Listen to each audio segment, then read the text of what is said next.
গতকাল আমি আমার স্বামীকে ডিভোর্স দিয়েছি। বিয়ের ১০ বছর পার হয়ে গেছে। ওর সাথে আমি পালিয়ে গিয়ে বিয়ে করেছিলাম। আমি যখন বিয়ে করি তখন আমি ইন্টারে পড়ি সবেমাত্র আর ও অনার্সে পড়ে। আমি বাসা থেকে অনেক গহনা আর টাকা নিয়ে ওর সাথে পালিয়ে যাই। কারণ আমি জানতাম ওর কাছে কিছুই ছিল না। শুরু করেছি দুজনের ছোট্ট একটা সংসার। তো আমি আমার গহনাগুলো ওর হাতে তুলে দিয়ে বলেছি, "এগুলো বিক্রি করো। বিক্রি করে যে টাকা পাও সে টাকা থেকে তুমি কিছু একটা করো।" তো ও সেই টাকা থেকে ব্যবসা শুরু করে। দুজনেই পড়াশোনা চালিয়ে গেছি। ও পড়াশোনার পাশাপাশি ব্যবসা করত। আর আমি পড়াশোনার পাশাপাশি অনেকগুলো টিউশনি করাতাম। খুব কষ্ট হতো। কিন্তু তারপরও সবকিছু মানিয়ে নিয়েছি। বছর পর আমার বাচ্চা কনসেপ্ট পড়ে। তো আমার বাচ্চা হলো আর ওর লেখাপড়া কমপ্লিট হয়েছে আর আমাদের ব্যবসাটাও খুব ভালো চলছিল। সংসারে কোনো অভাব ছিল না। তো আমার একটা মেয়ে হয়। আমার মা আমার মেয়েকে দেখতে এসেছিল। কিন্তু আমার বাবা তখন আমার সাথে কথা বলেনি। এই ১০টা বছর আমার বাবা আমার সাথে একদিনও কথা বলেনি। তো আমার মেয়ের বয়স যখন ৩ বছর তখন আমার আবার একটা ছেলে হয়। মানে যখন আমার বিয়ের বয়স ৭ বছর তখন আমার ছেলে হয়। মানে আমি ২ সন্তানের মা হই। স্বামীর চলন বলন কথাবার্তা একদম পাল্টে যায়। ওর যেন কেমন আমাকে ভালো লাগে না। আমাকে নিয়ে আগে অনেক ঘুরতে বের হতো। এখন আমাকে নিয়ে কোথাও ঘুরতে যায় না। বলে তার সাথে আমাকে মানায় না। সে দেখতে এখনো কত ফিটফাট। আর আমি দেখতে যেন কেমন হয়ে গেছি। সত্যি কথা সংসারের তাড়না, সন্তানের তাড়না করতে, করতে নিজের যত্ন নিতে পারি না। নিজের চেহারার ভিতরে সেই আগের লাবণ্যতা খুঁজে পাই না। ভুল কর্মে এখন একটু সাজি না। তাই চেহারা তো নষ্ট হয়ে যাবেই। আমাদের ব্যবসাটা যত দিন যাচ্ছে তত যেন আরো ভালো হচ্ছে। মানে ব্যবসাটা সত্যি এখন অনেক উন্নত হয়েছে।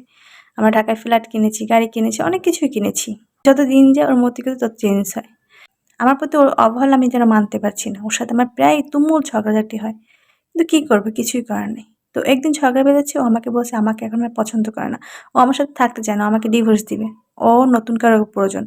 আমার সাথে ওর এখন একদম মানায় না। আমি বলি, "এসব কি বলছো তুমি এখন? আমি এখন কোথায় যাব? কি করব?" ও আমাকে কিছুই বলছে না। ও বলছে, "আমি কিছু জানি না। কিন্তু তোমাকে আমার আর সহ্য হয় না। আমি তোমার সাথে আর সংসার করতে পারব না।" তো আমার তো কিছু করার নেই। আমি তো কিছুই করতে পারি না। আমার ২ টি সন্তান। হ্যাঁ? আর আমার বাবার বাড়ির ফ্যামিলি আমাকে এখন একদম মেনে নিবে না।